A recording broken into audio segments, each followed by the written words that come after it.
Hey everyone, What If Fan here, bringing you another exciting part of What If a Venerated Soul Reincarnated in Danmachi World.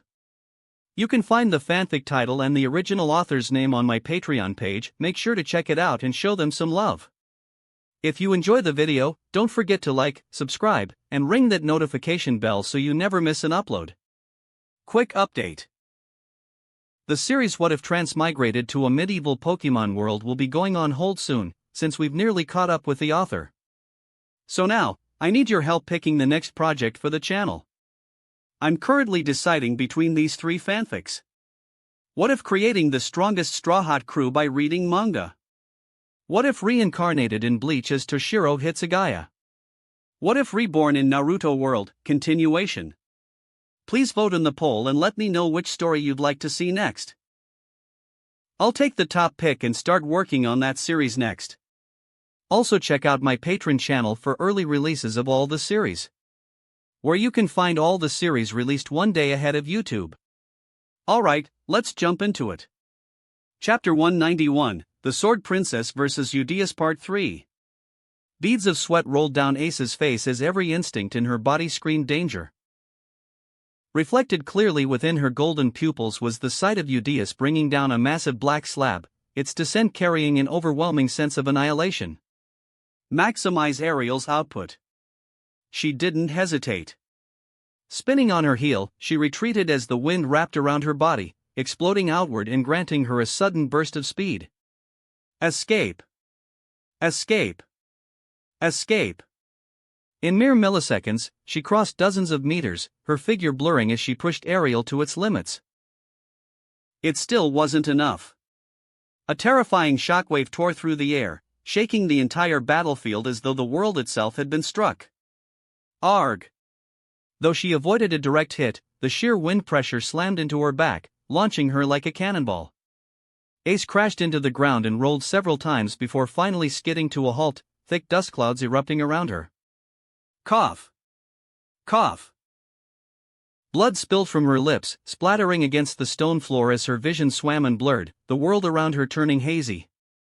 Even after avoiding a direct hit, to be injured this badly. Gritting her teeth, she pressed her palm against the ground and forced herself to rise. Her legs trembled violently beneath her, barely willing to support her weight. Ace! Riveria's voice rang out, sharp with worry as she rushed toward her. She slowed to a stop midway, her eyes widening at the devastation before her. The terrain had been completely erased, flattened into ruin. The black spikes, the spartois, even their scattered remains, nothing was left. All of that. Riveria whispered, her voice barely audible. In just one strike. Eudias threw back its head and unleashed a wild roar. At its sides, skeletal soldiers emerged once more, far more numerous than before. A sea of skeletons. That was the only way Riveria could describe the sight before her. This has gone beyond control. Her grip tightened around her staff as her expression hardened. I'm sorry, Ace. I know how badly you need this feat for your level up, but I can't stand by anymore. She raised her staff, preparing to launch herself into battle. Seeing this, Ace felt her chest tighten, words rising to her throat, but someone spoke before she could. A hand settled firmly on Riveria's shoulder. Riveria. Trust in Ace. Riveria turned, needing a pair of calm yet resolute purple eyes. Her lips parted, but no words came out. When Riveria met his gaze, she was struck by the sheer calm reflected in his eyes. His voice carried a subtle firmness, a silent assurance that was difficult to put into words, yet impossible to ignore. So I wasn't imagining it. There was something in the way he spoke that subconsciously compelled obedience. A kingly demeanor. It was an aura possessed by only a rare few. She knew this because she had observed him closely ever since he joined the Familia. Judas' personality was usually reserved, preferring to remain in the background. Yet whenever a situation turned dire and called for it, he would step forward without fanfare, and somehow the flow of events would begin to revolve around him. He never gave out orders, nor did he demand any authority. People simply found themselves listening, trusting, and moving as he willed. He understood people. When to place faith in them, when to pressure them, and when to push them beyond what they believed possible. Even now, Riveria found herself unconsciously yielding, unable to argue against him.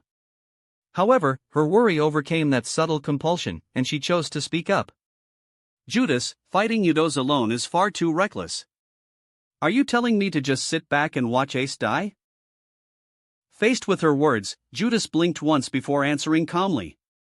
She can do it. I know she can. Riveria stiffened, but he continued before she could interrupt. I understand your concerns. But if Ace doesn't surpass her limits here. He paused briefly. I have a feeling she might fall back into her old self. Riveria's lips twitched as she tried to respond, only to be cut off once more. And it's not like we're doing nothing. As he spoke, several magic circles bloomed into existence around him, floating silently in the air. We'll clear the path for her, help her reach the moment where she can land the decisive strike and defeat Yudos. Just like we've been doing until now. Riveria watched him closely, and she could feel her resolve beginning to waver. Judas exhaled softly before continuing. A friend of mine once told me, if you want to raise someone properly, you give them guidance when they need it. But you also give them room to grow. Riveria closed her eyes and clenched her fist. All right. She turned her gaze back toward Ace. Reluctance still lingered in her eyes, but after a moment, she gave a small nod. Thank you. That was all Ace said before launching herself forward. Ha! I'm supposed to be the vice captain here. Why was I so easily persuaded? Riveria muttered, mostly to herself, her tone half-joking as she raised her staff. Judas let out a light chuckle, extending his arm as magic power gathered densely around him. As Ace charged straight toward the sea of skeletons, she neither slowed nor prepared an attack. Her golden eyes were fixed solely on Yudos in the distance. A Spartoy at the front noticed her approach and swung its crude axe toward her head. Just as the blade came within inches of reaching her, several beams of energy tore through the air, obliterating the monsters in front of her and forcibly carving open a path forward. As Ace continued her charge, Judas fired spell after spell in rapid succession, each one annihilating any Spartoy that dared step into her path. Turning his head slightly, he saw that Riveria was already deep into her chant, her graceful yet resolute voice echoing across the battlefield. Win Fimbulvetter! Her staff flared with blinding light as a massive magic circle bloomed beneath her feet. A freezing blizzard erupted outward, the temperature plummeting in an instant. Frost surged across the ground like a living tide, climbing upward and encasing the remaining skeleton monsters in thick layers of ice, freezing them mid-motion. Seizing the opening, Ace leapt into the air. She used the towering mass of ice Riveria had created as a foothold, pushing off with explosive force as she swung her sword toward Yudos, Ariel roaring violently around her blade. Chapter 192, False Reality.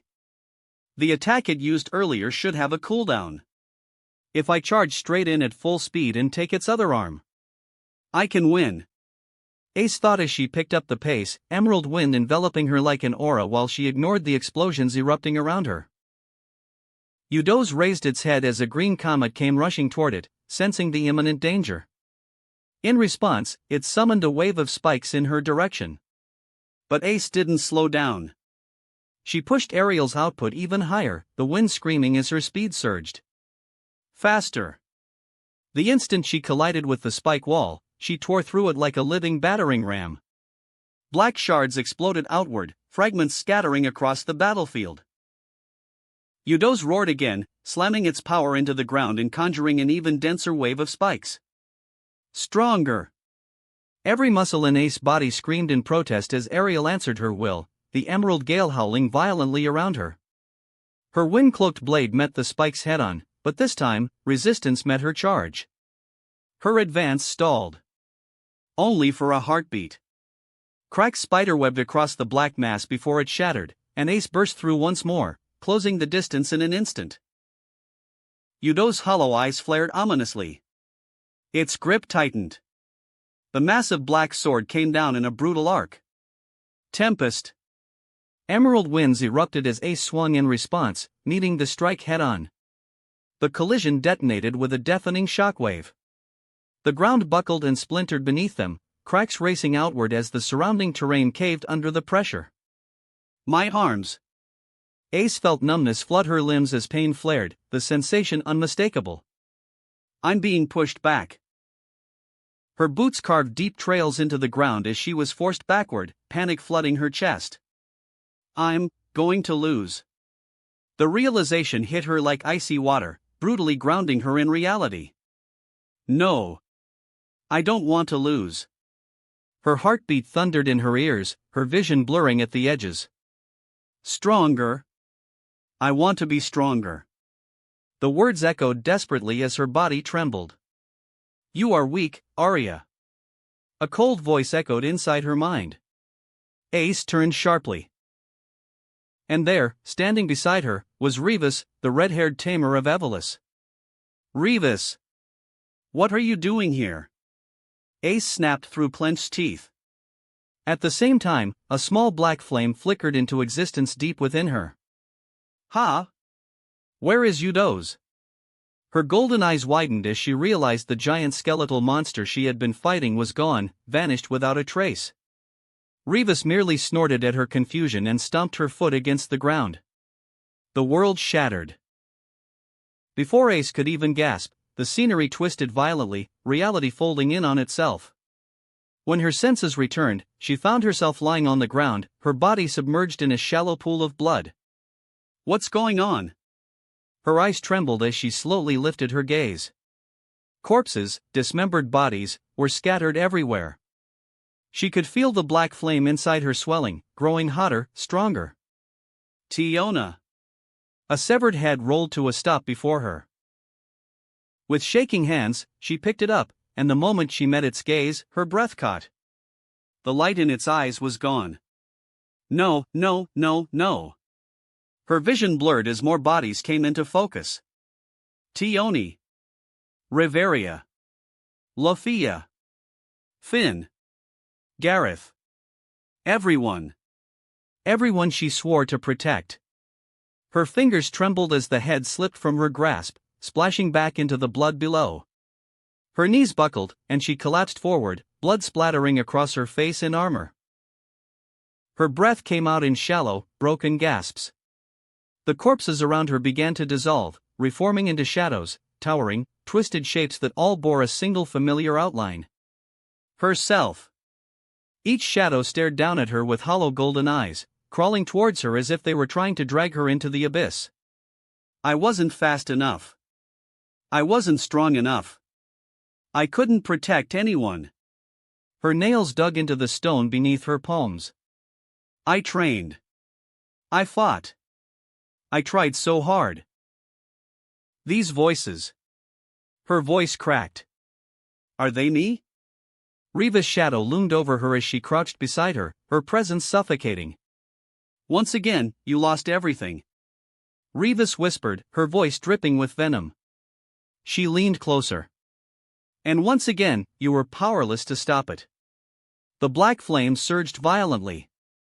It is because you are weak that this happened. Ace's teeth clenched as her shoulders shook. I hate it. She hated feeling helpless. She hated the fear. She hated herself. If only I were stronger. If only I could erase this weakness. The black flame inside her grew. And grew. And grew. It writhed violently, licking at her soul, threatening to swallow her whole as despair and fury intertwined into something far more dangerous. Ace's hands trembled. Her fingers curled slowly into fists. You seek power. Revis murmured, her voice almost gentle. That desire, it's beautiful. She extended a hand toward Ace, her palm hovering just above the raging black fire. This flame was born from loss. From hatred. From the wish to destroy everything that took something precious from you. Ace's breathing grew ragged. Her vision blurred as another memory forced itself to the surface.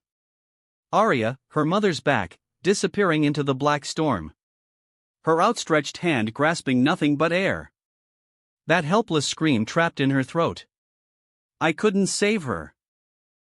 Her voice came out broken. I couldn't save anyone.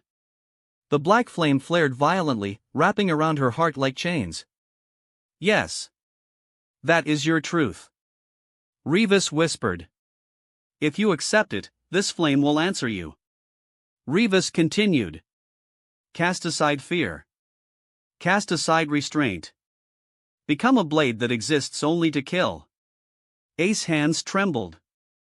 Her fingers curled slowly into fists. If I accept it. If I become stronger. The black flame surged forward.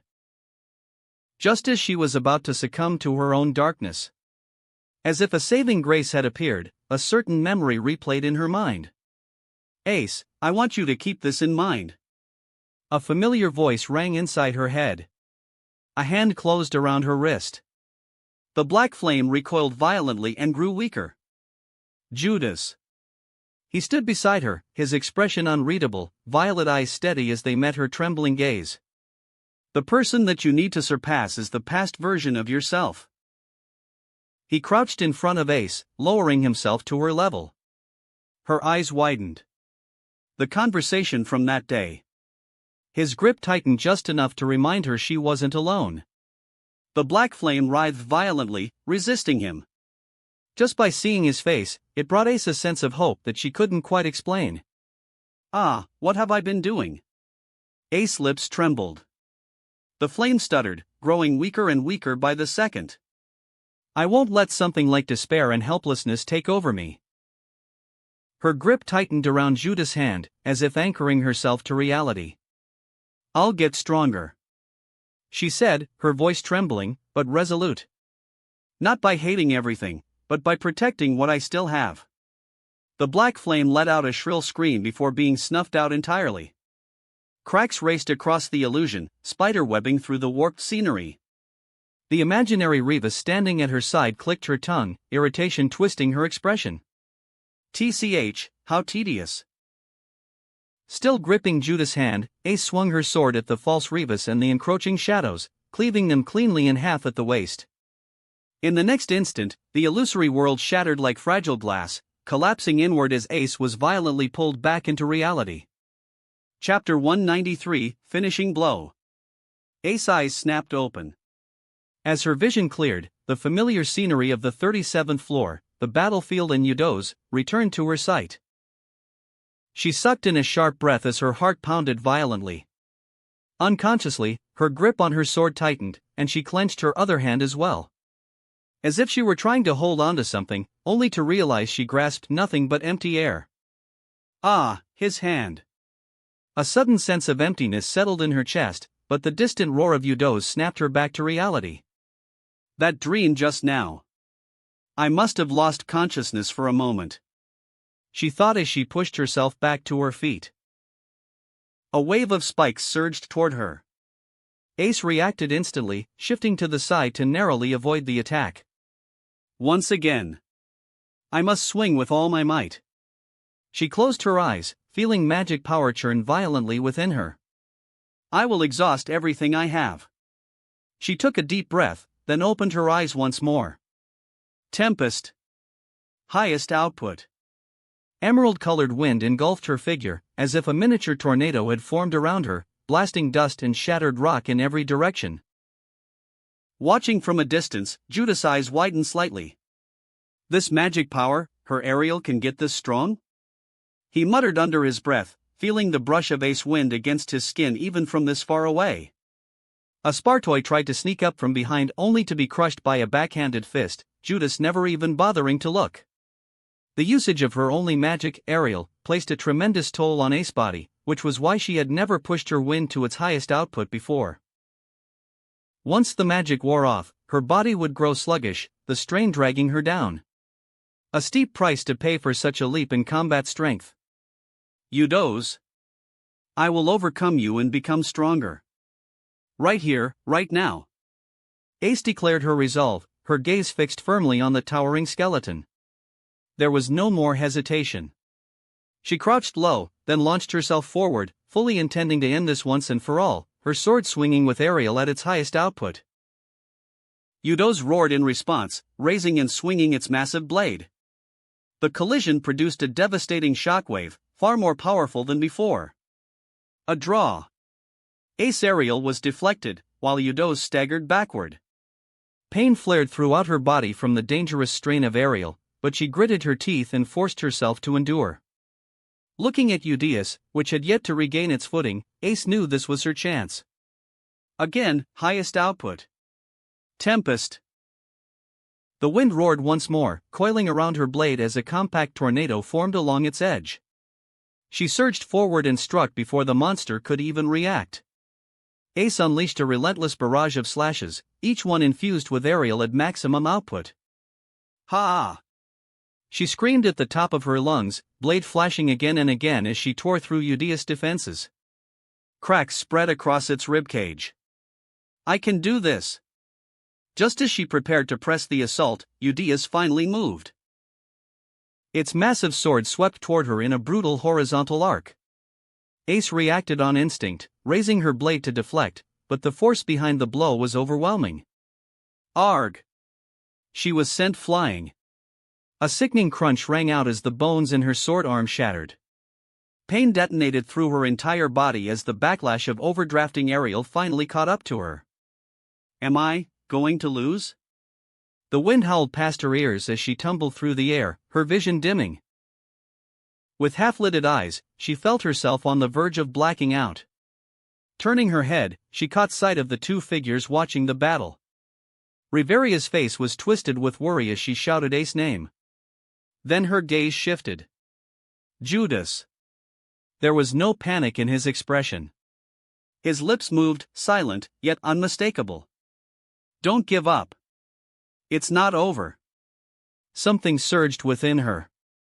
Ace snapped her eyes wide open. No. I refuse to lose here. She twisted her body midair, forcing herself to move despite the agony, and switched her grip, her sword transferring to her unbroken hand. Ignoring the arm that now hung limply at her side, she kicked off the dungeon wall and landed hard. Absolute highest output. She dragged every last ounce of magic power from her body. Tempest. Her scream tore from her throat as pain ripped through her veins. Lil Rafaga. Since becoming an adventurer, this was the strongest attack she had ever unleashed. A finishing blow to defeat the opponent in front of her. Meanwhile, Belle Cranel struggled to draw breath as her body was sent flying, slamming violently into a distant wall. Irk! Agony exploded through her entire body. She could vaguely hear the sickening crack of bones snapping as she dropped to the ground with a dull thud. Her vision swam, blurring more with each passing second as a thin trail of blood dripped from her forehead and splattered onto the floor below. When she forced herself to look up, the Minotaur was already approaching. It let out a wild, guttural roar before lowering its stance and charging straight toward her. Oh no! Belle realized the danger instantly and tried to stand. Her body refused to respond. Her limbs felt numb, unresponsive, as her consciousness threatened to slip away. Not yet. I'm not done yet. Gritting her teeth, Belle gathered every last shred of willpower she had left. With a trembling cry, she managed to push herself halfway up from the ground.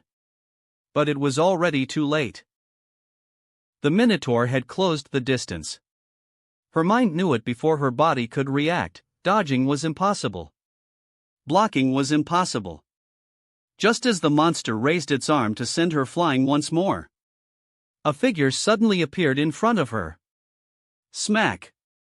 A single, casual strike landed on the top of the Minotaur's head, driving it straight into the ground.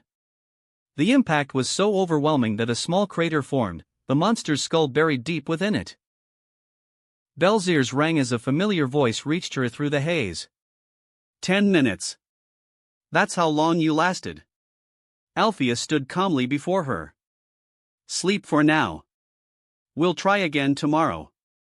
Relief washed over Belle as the last of her strength gave out. Darkness overtook her vision, and she slipped into unconsciousness. Chapter 194, Judas gives Ace the infamous lap pillow. Lil Rafaga. She launched herself forward, tears of blood streaming from her eyes as she drove into a deadly thrust toward Eudius. The monster roared in response and stabbed forward with its massive sword.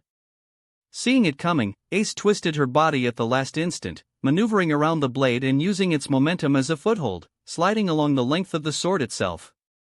This is my win. In the very next second, Ace had already appeared in front of Eudius. Ah!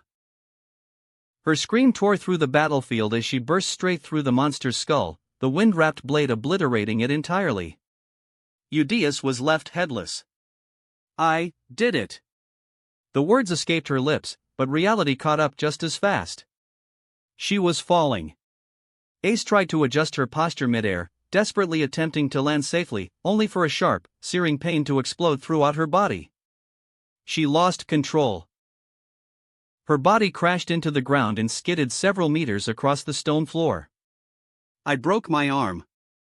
I can't feel anything below my right ankle. I think I broke several ribs too. Her vision flickered violently, blurring in and out. Even so, she forced herself to lift her head. Behind her, Eudius' massive body finally collapsed with a thunderous thud, dust clouds erupting across the battlefield. It's not over yet. She bit down on her lower lip and, with tremendous effort, pushed herself up. I can still fight. Even without a head, the monster Rex Eudius would not truly die unless its magic stone was destroyed.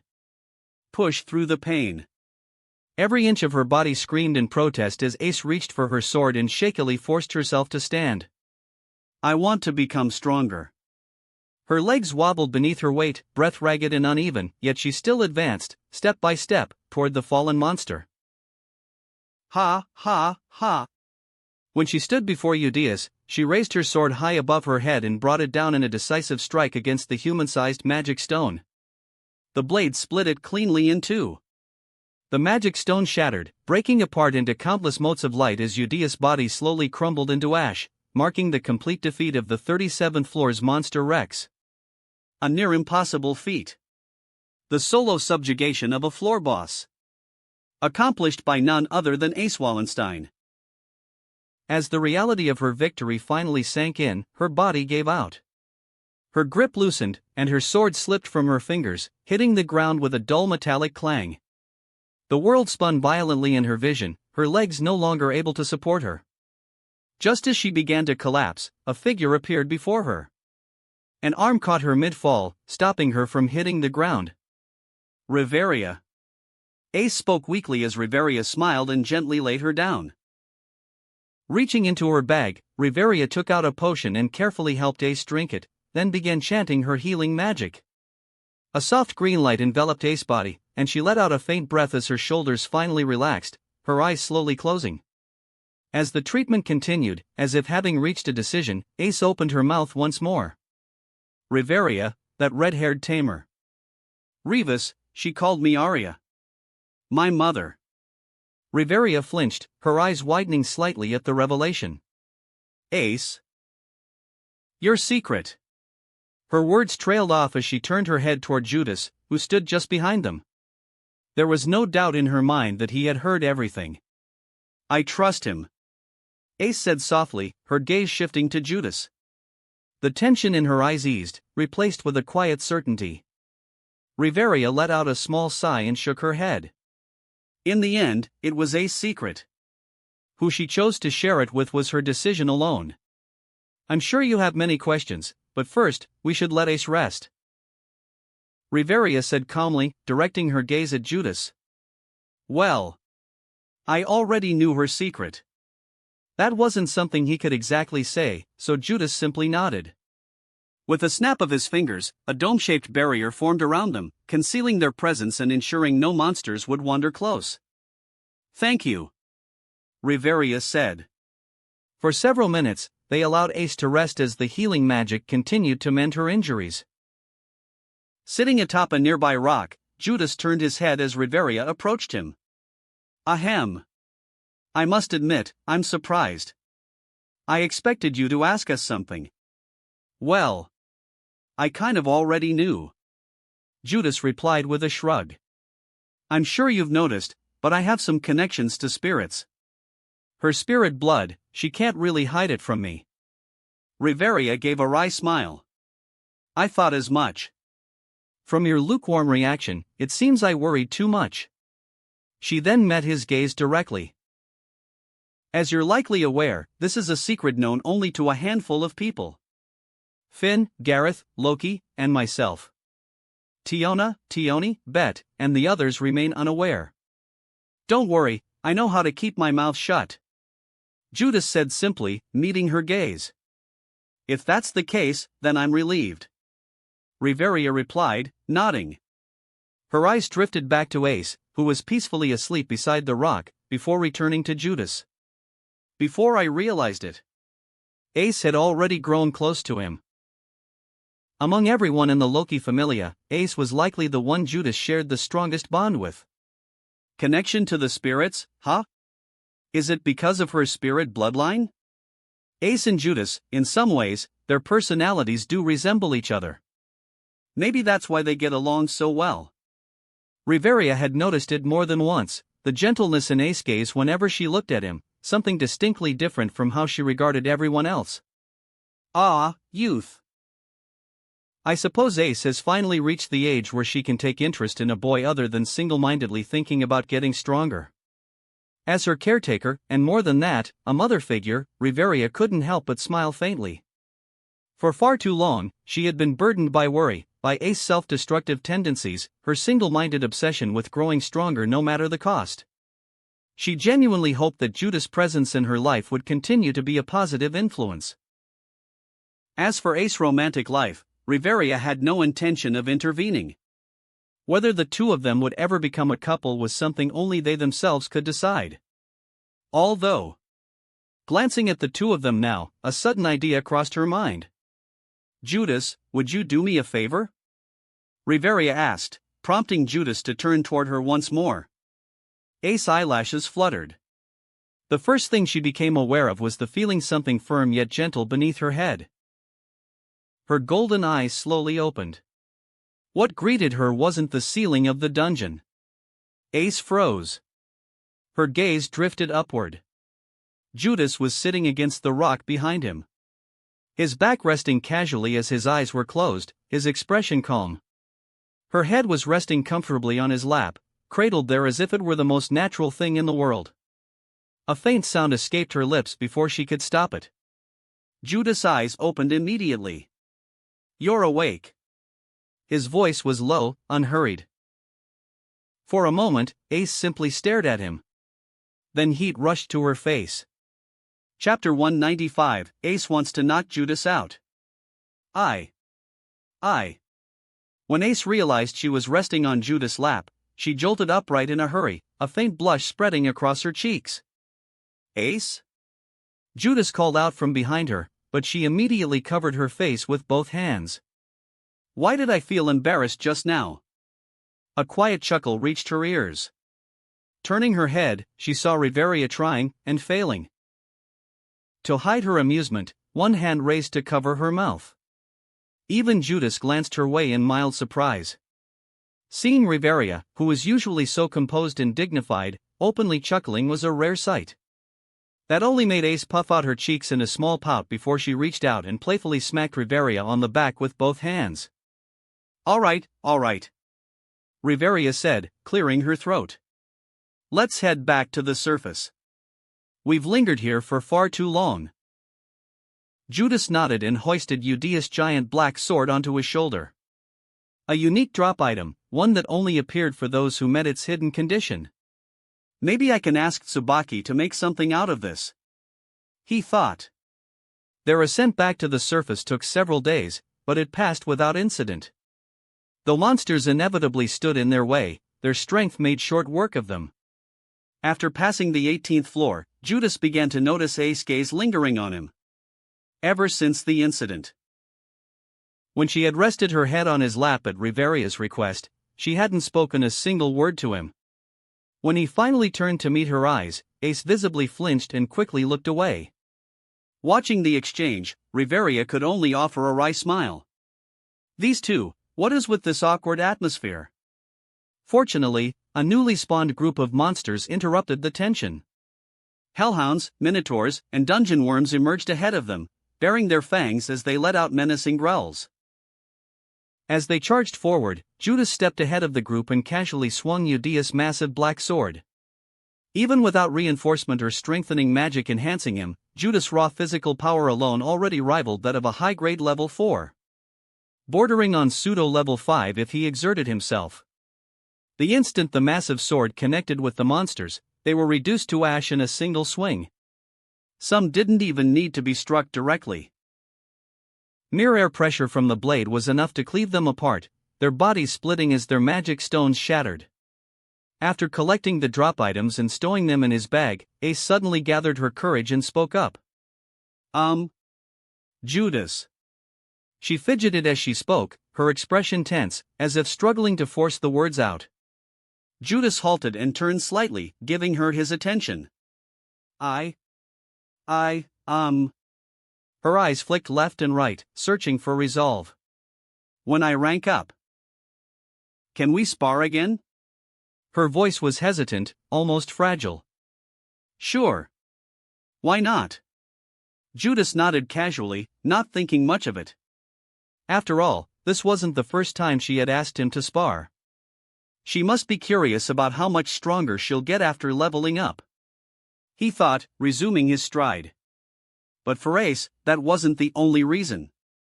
Testing her new strength was part of it, but there was something else, something she couldn't quite put into words. That thing he did to me. For reasons she didn't understand, she wanted to do the same to him. Riveria called it a lap pillow, right? Ever since that day, since Judas had let her rest her head on his lap, the thought had stubbornly lingered in her mind. She didn't know why, but an instinctive urge kept nudging her forward, as if fate itself was whispering to her, gently pulling at invisible strings. The sparring match was just an excuse. An excuse to give him a lap pillow of her own. Just thinking about it made her cheeks warm.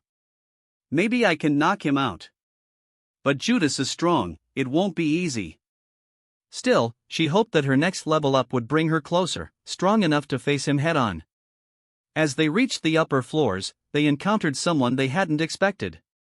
A white-haired woman clad in a dark dress stood ahead of them. Judas' eyes narrowed when he noticed the unconscious figure slung over her shoulder. Belle. Althea. Silence. Why are you here? Riveria muttered under her breath, a bead of sweat trailing down the side of her face. Althea turned her head, feigning curiosity. Why am I here? She replied with a cold voice. Do you think you own the dungeon or something? I go wherever I please, old hag. A vein pulsed visibly on Riveria's forehead. Oh. It seems someone managed to solo clear Eudeus. She added casually, her gaze drifting to the massive black sword resting on Judas' shoulder. Knowing Althea's disposition, Judas wasn't surprised she was aware of Eudeus' hidden condition. I wouldn't even be shocked if she told me she'd solo cleared it herself.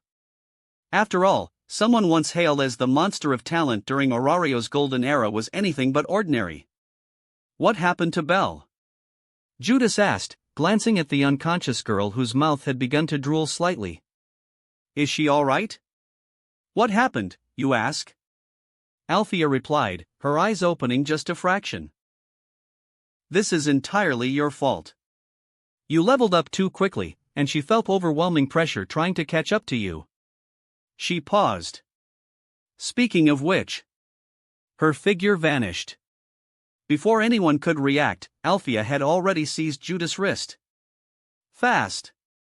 Riveria reacted instantly, raising her staff and fixing Althea with a guarded stare. Yet when she noticed Judas' composed expression, and Ace standing calmly beside him without a hint of alarm. Did I overreact? The thought crossed her mind, though she didn't lower her guard. As if answering her unspoken question, Althea released his wrist and hummed in satisfaction. I was worried you might have rushed your rank up and ended up with low status parameters, chasing after something as feeble as records in glory. She said flatly. If that had been the case, I would have beaten you to a pulp. I see. Should I thank you for your mercy, then? Judas replied evenly, meeting her gaze. Poof. Althea scoffed, turning away before disappearing from sight just as abruptly as she had arrived. Judas, Ace, and Riveria exchanged glances. I will never understand that woman's way of thinking. Riveria muttered as she continued walking. Not long after, they reached the surface, bringing their so-called mini-adventure to an end. Chapter 196, Curse You Perry the Platypus. Judas turned to look at Ace's expression. Although her face still carried its usual doll-like expression, he could catch the faint excitement shimmering in her eyes, clear anticipation for her rank-up.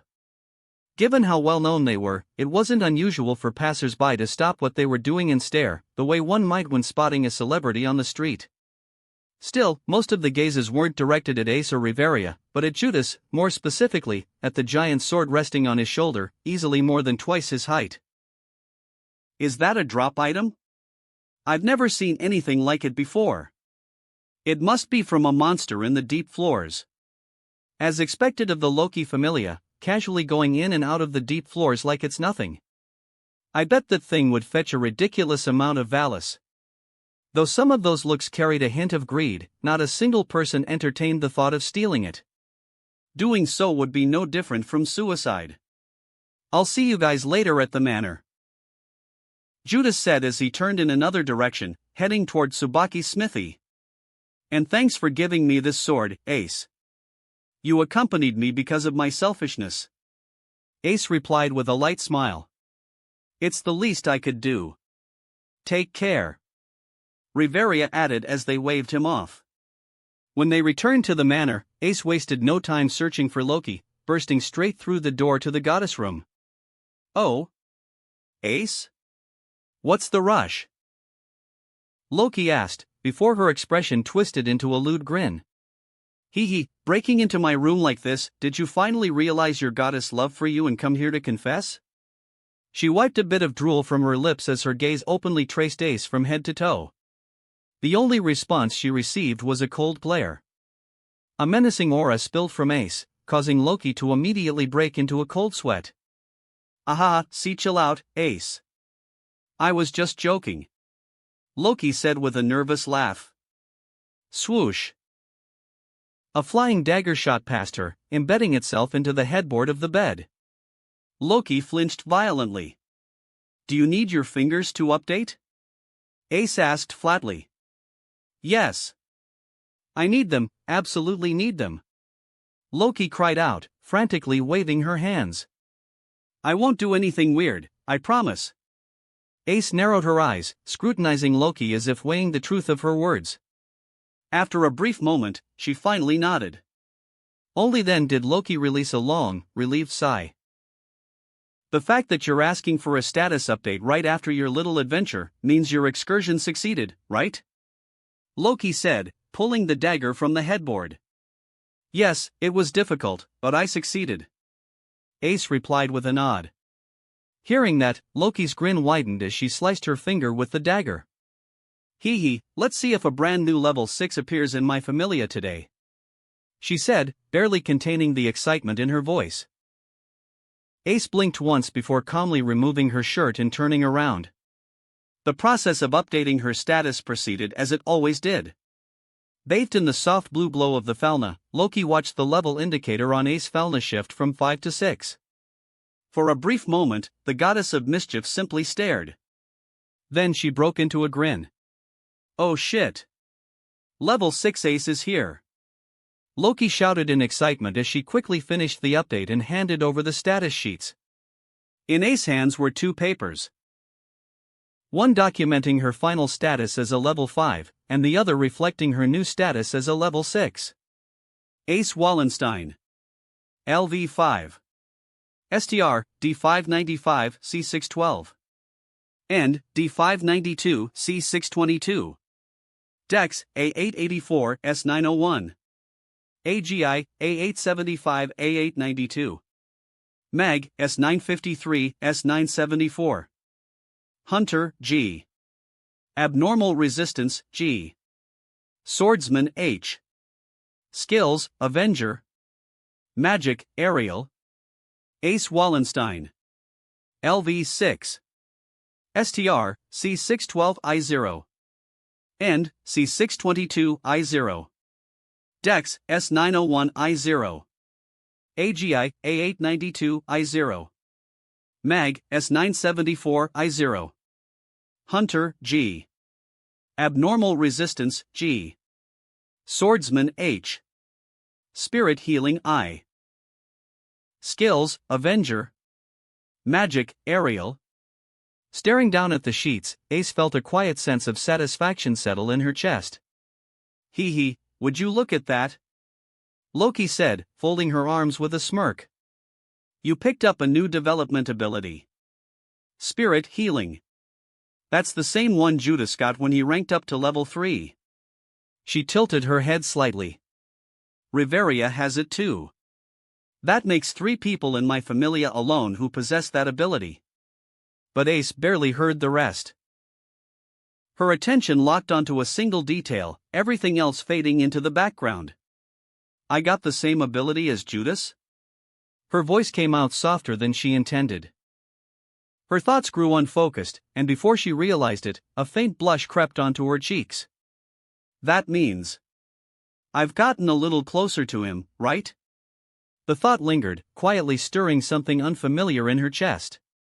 Had Loki been able to hear Ace's thoughts right now, she would have immediately questioned how sharing a single development ability could possibly mean she had gotten closer to Judas. However, just from the expression on Ace's face alone, Loki's brows slowly knit together. Ace? I've never seen her make that kind of face before. A bad feeling welled up in her chest. Then, realization struck her like a thunderbolt. That expression. Ace. Don't tell me you're lovesick? Are you into a guy? Loki froze. Her expression looked no different from someone who had just been informed that the world was about to end. Despite her goddess outburst, Ace completely ignored her. She calmly folded the status sheets, slipped them away, and began putting her clothes back on. Damn it! It must be that Judas brat. It's him, isn't it? Loki yelled as she violently ruffled her own hair. I'm off to take a bath. That was all Ace said before turning and walking out of the room. Normally, the moment Loki heard those words, her mind would have immediately gone to unspeakable places, plotting, scheming, and contemplating sneaking a peek. But not this time. Ace was such an airhead that I never thought she'd actually start taking an interest in someone. The door shut. Left alone, Loki erupted. Fuck. I can accept Lafayette and Tiona, hell, even those pretty elven mages from Riveria's group, but not my Acetan. She clutched her head, pacing wildly. Ah! Damn it! I invited a hungry wolf into my perfect flower garden. She pointed accusingly at the door Ace had just left through. Curse you, Judas! Meanwhile, the person in question let out a sneeze as he arrived at Tsubaki's smithy. Is someone talking badly about me? Judas frowned, rubbing his nose with the back of his hand. Judas! You are my lucky star. Who would have thought you'd bring back something this incredible? He barely had time to react before turning his head, only to find Tsubaki Kalbrand practically vibrating with excitement. Her remaining eye gleaming as it locked onto the massive sword resting on his shoulder. In the very next second, the weight on his shoulder vanished. Ha! Before Judas could even question it, Tsubaki had already hoisted the giant sword up with alarming enthusiasm, clutching it like a treasure-hungry gremlin as she burst into delighted laughter. Such a great material for blacksmithing, I am so happy I could hug you right now. Tsubaki exclaimed as she shifted her gaze at him. I refuse. Judas replied blankly. Chapter 197, Firebolt. Hearing his direct refusal, Tsubaki merely grinned and stepped toward Judas anyway, her arms spreading wide. Don't be like that, a hug from a cutie like you will give me more than enough energy to help with my smithing. Just as she was about to pull him into an embrace, a translucent barrier snapped into existence around Judas, stopping her dead in her tracks. All right. Noted. Tsubaki peered at the barrier, lips curling upward. No sense of cuteness at all. She reached out and lightly tapped the surface with her finger, instantly realizing she would need to exert some serious amount of strength to break through it. Are level 3s really this ridiculous these days? The thought only made her smile wider. This kid's full of surprises. Turning away at last, she smoothly shifted the topic. Well then, since you brought me such a rare drop from the deep floors, I assume you want me to turn this thing into a proper sword? She jerked her thumb toward the massive black blade resting on the anvil. But from what I can tell, your posture, the way you held that crude thing earlier, you're not a swordsman. She paused, eyes narrowing slightly. You've got some skill, at the very least, but not enough to call the sword your main weapon. So I don't really get what you need a sword like this for. She tilted her head. Unless it's a gift for someone? Or, are you planning to properly learn swordsmanship? Switching your main weapon altogether? She added, studying him more closely. As a skilled blacksmith and a veteran adventurer, she could often tell at a glance what weapon an adventurer typically used just from the smallest of details. Their posture, their breathing, how they wield certain weapons, she could instinctively tell if someone is proficient with a certain type of weapon or not. Judas answered calmly. I have my reasons. Just make me a greatsword. Something you'd expect someone otter's size to wield. Tsubaki blinked once. That's an oddly specific request. She rubbed her chin, clearly intrigued. Can't say I'm not curious about what you're planning, but I won't pry. She shrugged lightly. As long as I get paid and get to work with material this rare, that's good enough for me. After all, once Judas had hired her, it was her duty as his personal smith to see the job through, no matter how strange the request might be. I think I can have it finished by the end of the week. Hearing this, Judas nodded before the two moved on to discussing the price. According to Tsubaki's calculations, the cost would come to roughly 400 million valis, taxes included. Under normal circumstances, such a figure would have made Judas hesitate. But now, he didn't even blink. Having more than enough funds at his disposal, he accepted the price without complaint. Tsubaki, for her part, didn't bother questioning why someone who had only been an adventurer for a little bit over a month possessed such absurd wealth. She simply raised her thumb in approval. As long as the payment cleared, that was none of her business. A single day passed in a flash. By then, the news of Ace Wallenstein's rank up to level 6 had already spread through the city like wildfire, becoming the centerpiece of countless street-side conversations. Hey, hasn't the Loki Familia been on fire lately? Seriously. First that super rookie and record holder, Judas Spade, and now the Sword Princess herself reaches level 6. At this rate, it feels like the Loki Familia has already left the Freya Familia in the dust when it comes to becoming Aurario's top faction. Don't get carried away. The Freya Familia still has the only level 7 in the city. Otter, the warlord himself. Who's stronger between them isn't something people like us are even qualified to debate. Nearby, a certain goddess manning a fried potato stand twitched her ears. TSK, that flat-chested monkey. Hestia clicked her tongue, annoyance clear on her face as she listened in. Everyone keeps talking about her familia lately. Her gaze drifted away as she muttered under her breath. If only Judas had joined my familia. After a long day of work, Hestia finally returned to the abandoned church only to be met with Belle rushing straight toward her, eyes shining as she asked for a status update. All right. Take off your shirt. Seeing the enthusiasm of her one and only child, Hestia couldn't help but smile. Belle Cranel. LV1. STR, SSS 1324, SSS 1470. And, SSS 1640, SSS 1889. Dex, SSS 1338, SSS 1497. AGA, SSS 1407, SSS 1615. Mag, C651, S908. Skills, Tenebris Vitalis. Liaris Freeze. Magic. Firebolt. No matter how many times she saw it, Hestia couldn't help but sigh in amazement at those numbers. They really are monstrous. She handed over the parchment with a proud smile. Here you go, Belle. Your updated status. Thank you very much, goddess. Belle returned the smile before lowering her gaze to carefully read through the sheet. Oh, it's finally S rank. It looks like my MAG stat is starting to catch up a bit. Belle nodded in quiet satisfaction as she looked over the parchment. Most adventurers never reach S rank in any parameter their entire lives, and this is your weakest stat. Hestia puffed out her chest proudly, hands planted on her hips. There's no doubt about it. If anyone saw your status right now, their jaws would drop straight to the floor. She snorted. I bet none of Loki's kids have stats anywhere near this. I almost want to show it off just so I can wipe that arrogant grin off her face.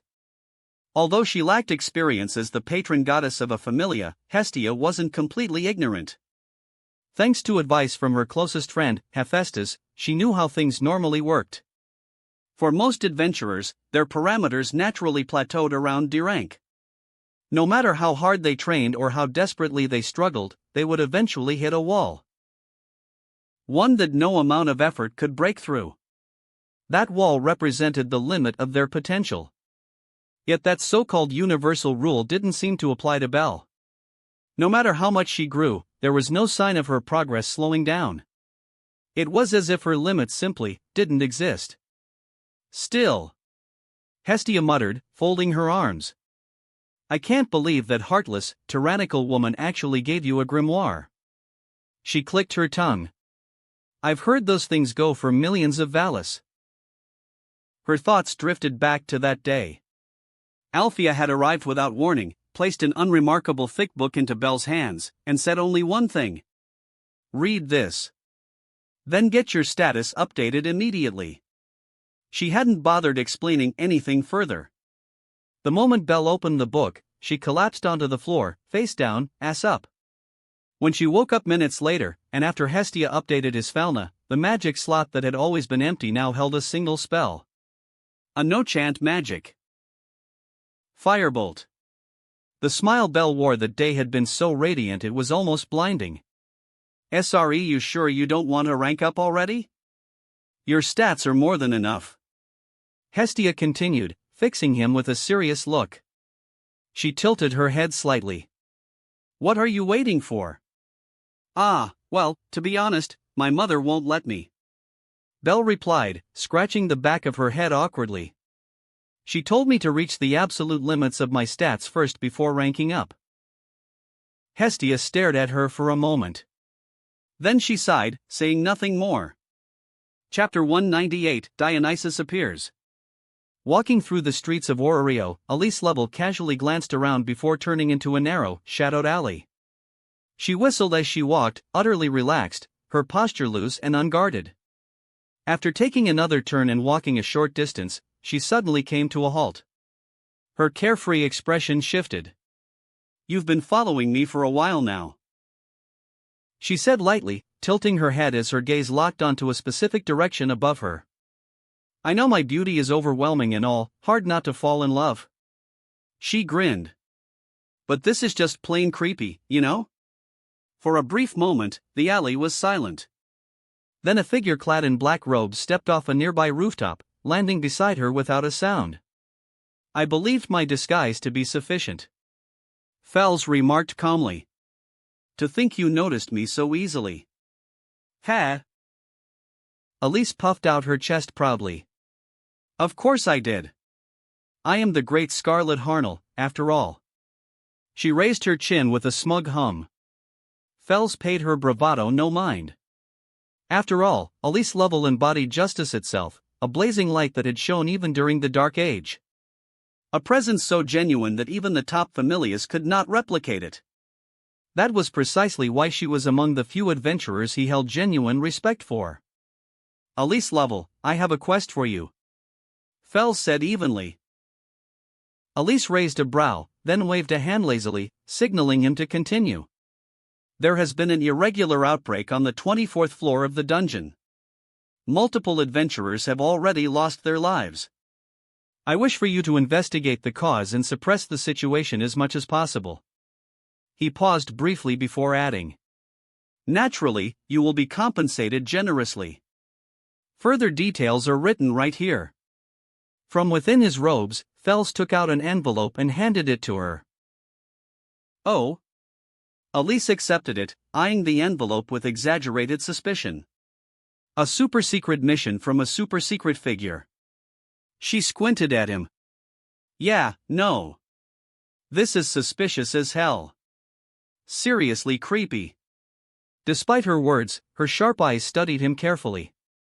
This person doesn't seem to hold any ill intent or hostility. Whatever he was, he didn't feel like an enemy.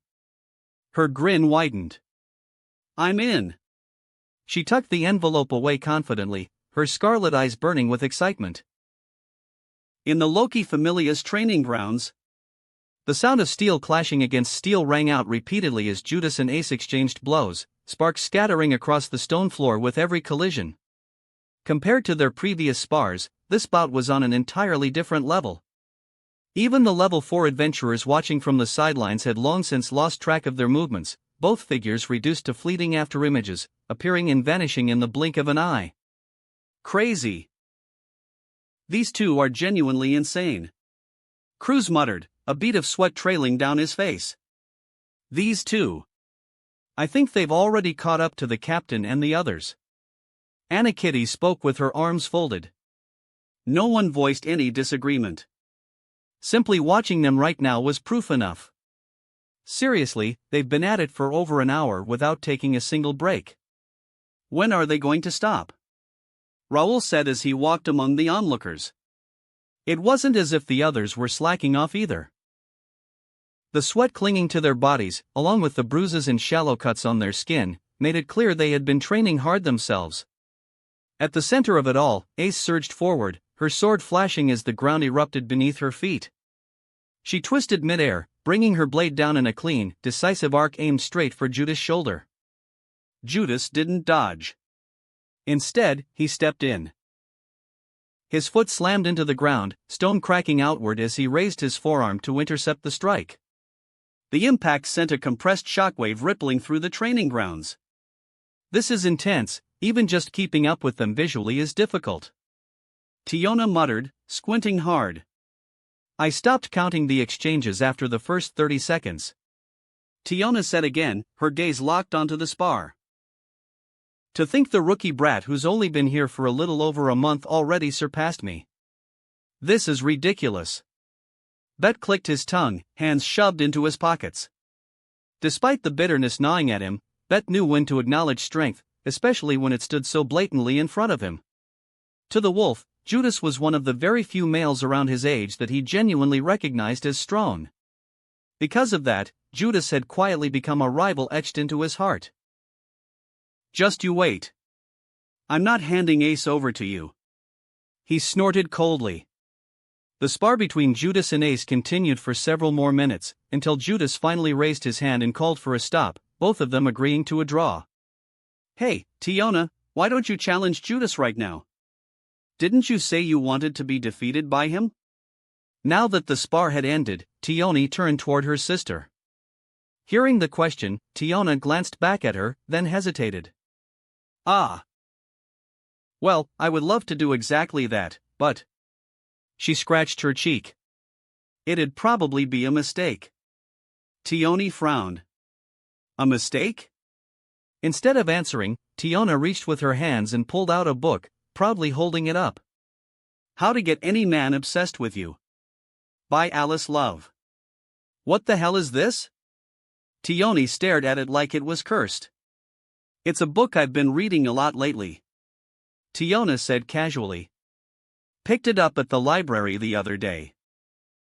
She flipped through a few pages, then stopped and tapped one with an oddly serious expression. It says here that if a woman wants to be valued in a relationship, she has to play hard to get. Huh? Because of how people's brains work. Tiona continued, nodding sagely. If something's too easy to get, they won't value it as much. But if it's just out of reach. She paused for dramatic effect. Then the other party starts thinking about it more. Like, why can't I have it yet? And then, bam. Obsession. Tiona stared at her. Silence stretched for a full second. You're telling me that you're not challenging Judas because of a dating strategy book? Tione said slowly, her eye twitching. Yup. Tiona closed the book with a satisfied snap and hugged it to her chest. If I go fight him right now and lose, that's it. I'm just that Amazon who got flattened. No mystery. No tension. No yearning. I will wait until I reach level 6 to challenge Judas again, and when he beats me after some difficulty, bam, now he will feel like he has earned my affection. That is the dumbest thing I've heard all week. Tione shot back. Hey! It's written by an expert. Alice Love sounds super trustworthy. Tiona protested. That's clearly a fake name. Tione shouted. Tiona just let out a smug little ha. You say it's dumb, but how's your love life doing? Any progress with the captain? She tapped her chin lightly.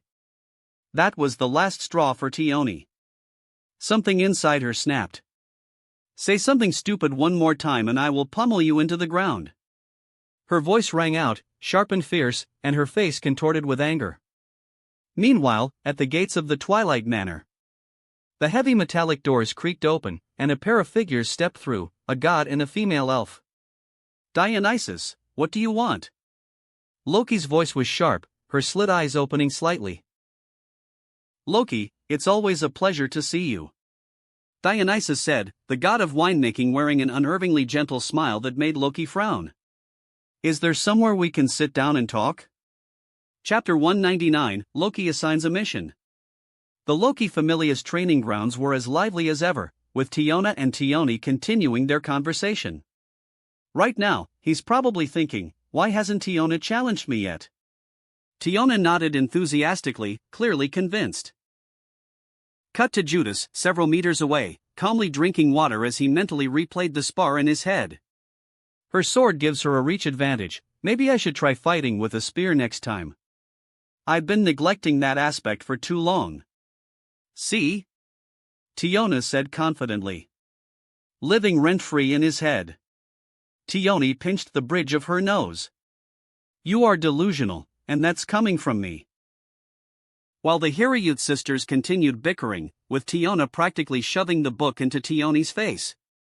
Nearby, Ace had just finished wiping the sweat from her blade. She paused mid-motion, her ears subtly angling toward their conversation. Play hard to get? She repeated the words quietly, her expression serious, almost reverent, as if she had just been handed some profound wisdom. Riveria, standing beside her, followed her line of sight and frowned. Don't listen to such nonsense. Just be yourself. She spoke calmly, with the air of someone dispensing well-earned wisdom. Completely forgetting the minor detail that she had absolutely zero romantic experience and was, in fact, a century-old virgin. Ace flinched. I wasn't. I just overheard. Riveria offered a faint smile but said nothing more. A couple of hours passed, and soon the afternoon sun hung high in the sky. After changing into fresh clothes following hours of training, Judas walked through the courtyard. Along the way, he spotted Loki seated across from another deity, a man with long blonde hair and green eyes, wearing a perpetual, easy smile. Yet something about him felt off. Am I imagining it? There was no overt hostility, no obvious malice, but Judas' instincts prickled all the same. For reasons he couldn't quite explain, the presence of that smiling god gave him an uneasy feeling, enough to make him frown. Behind him stood a female elf with jet black hair and crimson eyes, positioned slightly behind the male deity like a loyal attendant.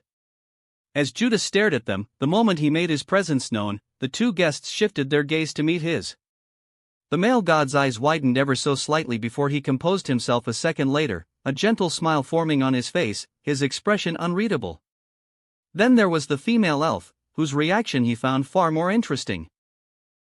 The instant her eyes landed on him, her pupils visibly trembled, though her expression itself never changed. Ah, to think I would have the honor of meeting the most famous rising star in Ororio. Judas Spade. My name is Dionysus, and this is my follower and the captain of my familia, Philbus. It is my pleasure to make your acquaintance. The handsome god, now introduced as Dionysus, spoke with a gentle smile, while Philvis inclined her head in a slight bow. Nice to meet you, Lord Dionysus. Judas returned the greeting in a flat voice. This scent, why do I smell wine all over him? Is it because he's a god whose divinity is tied to wine? Judas kept his eyes on Dionysus' face. For some reason, he couldn't bring himself to feel even the slightest bit of goodwill toward this particular god, not one bit. Judas, good timing. I was just about to call you over. Loki stood up from her seat and gave his shoulder a firm pat. I've got a mission for you. Apparently, something's going on the 24th floor. I want you to investigate and report back. With your versatile arsenal of magic, you're basically the perfect fit for this kind of job. Hearing her words, Judas sighed and brushed her hand off his shoulder. I'm kinda busy right now. I'm going to have to decline. Bet and the others are at the training grounds, have them take this quest instead.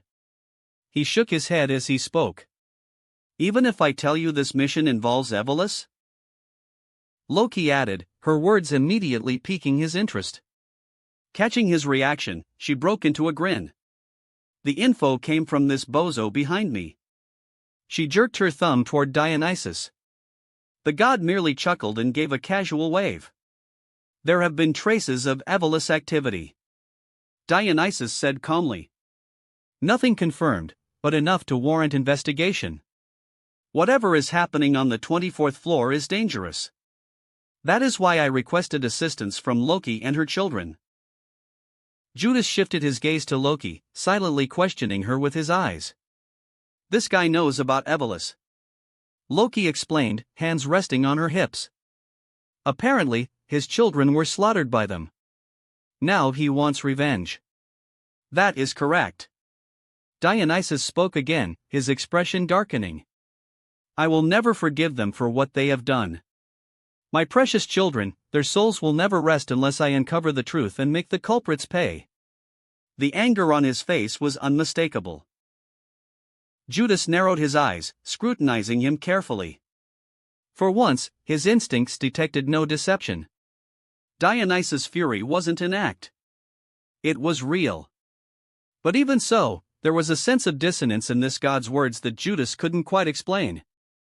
Well, that's pretty much the gist of the situation.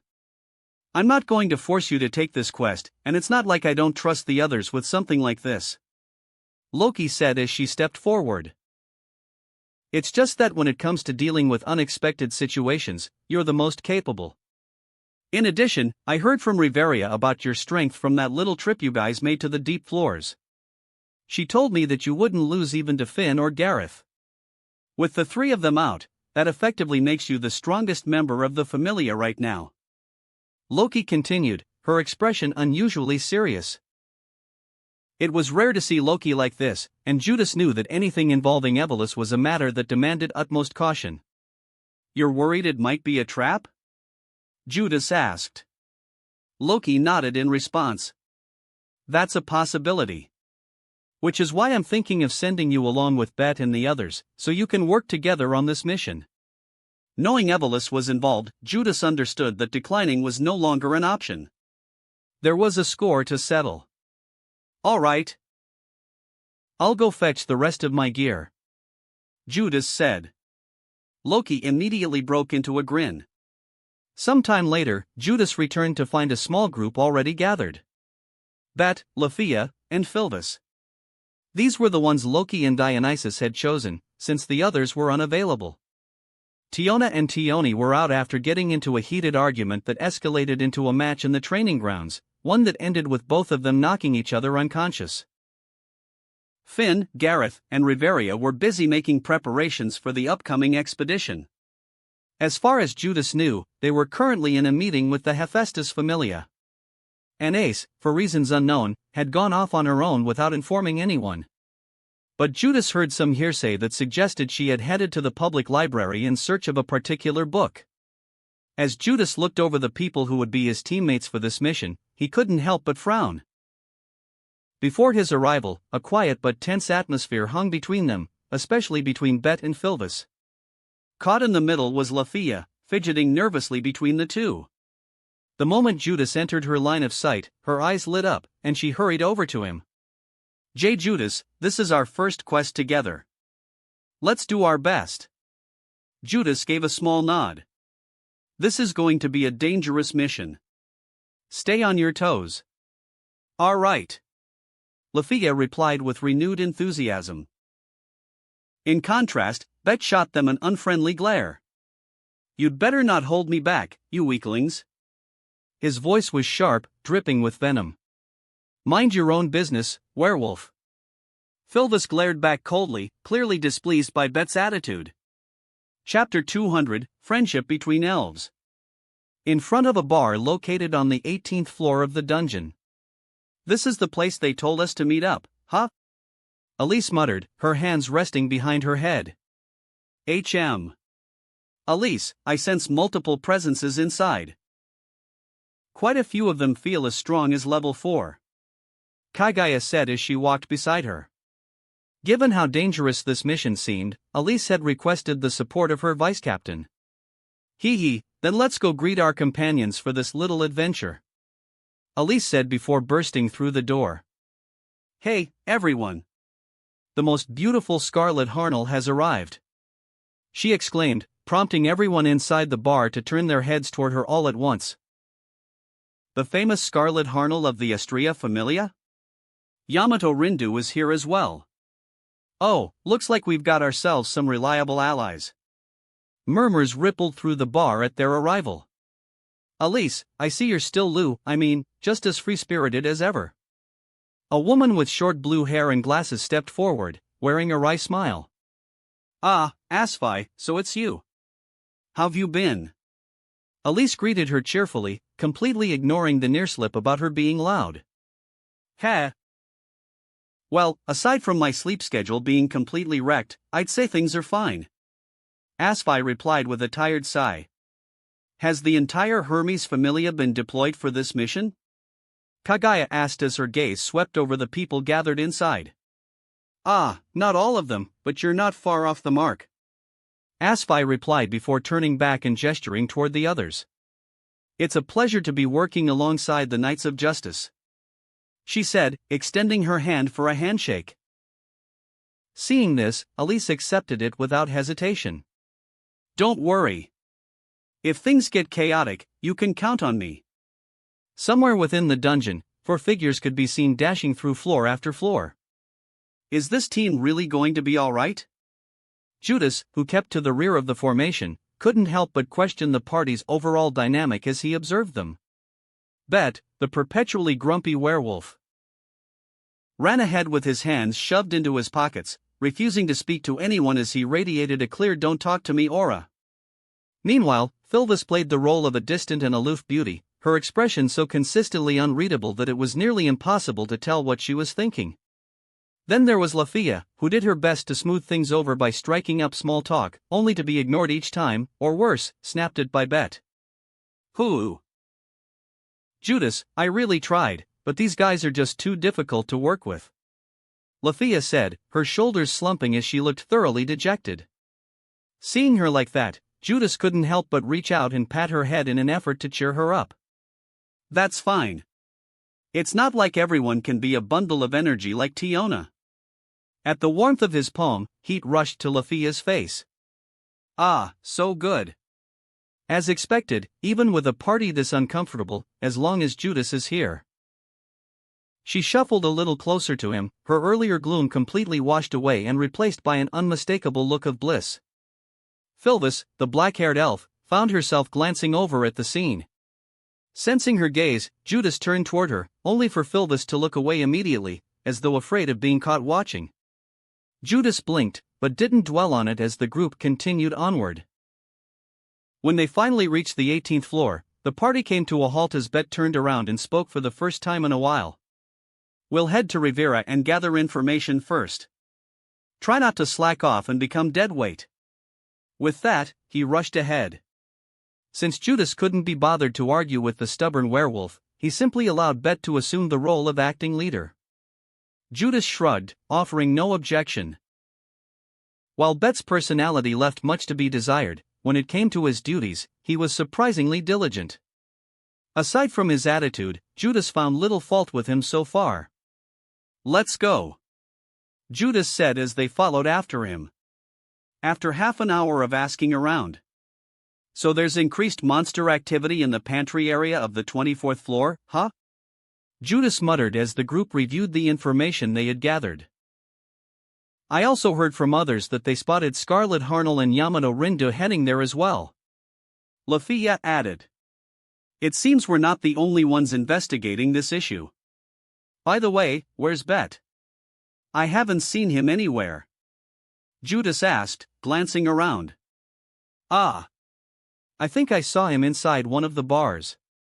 There were loud noises and an argument going on, so I ran off," Lafia replied nervously.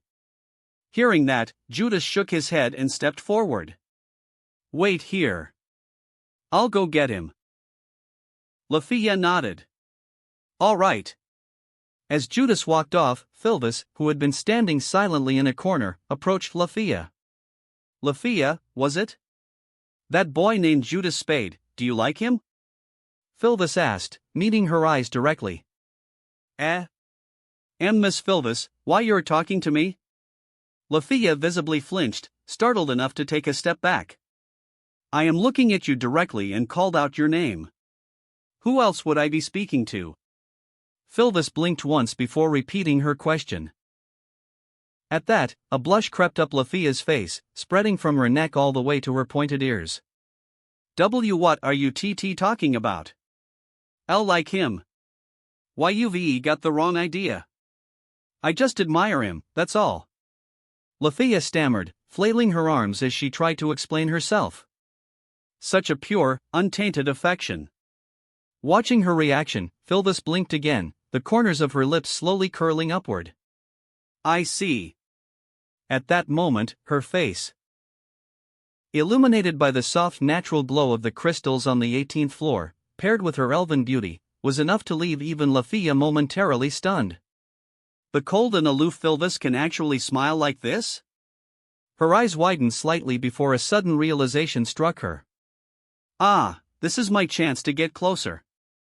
For the sake of working together, I need to befriend Miss Philvis." Miss Philvis, the way you fought those monsters earlier." "Are you a magic swordsman, by any chance?" Lafia asked with a hopeful smile, waiting for a response. Instead of being ignored, Philvis actually opened her mouth to reply. That alone made Lafia beam, and the two of them continued talking quietly until Judas returned with Bet in tow. "Let's not waste any more time. We're heading to the pantry area of the 24th floor," Bet said as he moved to the front. Lafia and Philvis exchanged a glance, and smiled. That wraps up this part of What If a Venerated Soul Reincarnated in Danmachi World. Thanks so much for listening. As always, new parts drop every 4 days, so be sure to stay tuned. Quick reminder.